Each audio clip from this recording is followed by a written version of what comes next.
Want total control over your RSS feed? In this video, I'll show you how to filter your feed so it shows exactly what you want and hides the rest. Let's dive in. First, go to RSS.app and plug in the RSS feed or the URL of the website you want to use into the generator. Then head over to the Filters tab. On the left, you'll see all your filter settings. On the right, a live preview of every post in your feed.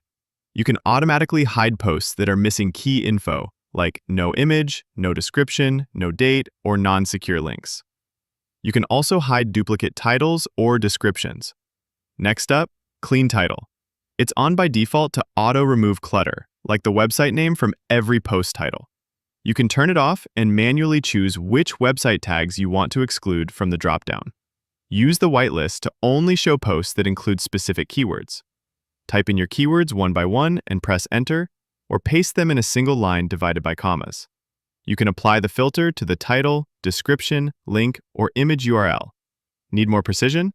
Click the three dots and enable "and conditions." This means a post must include 2 or more of your keywords to be shown. You can also enable partial match, which picks up any keyword even if it's inside a longer word or phrase. The blacklist works exactly the same, but filters posts out if they contain those keywords.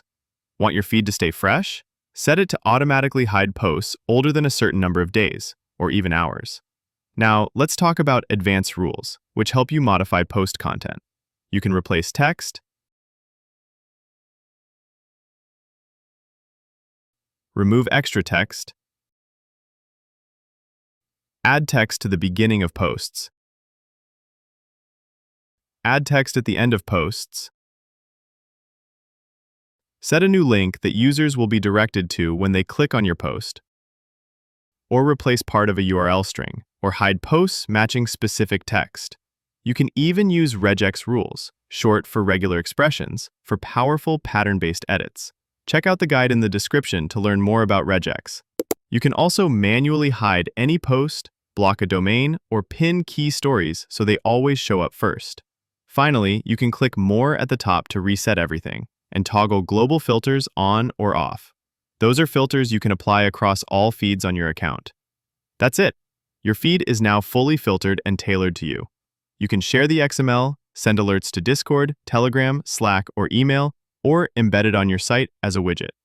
Start filtering smarter with RSS app today.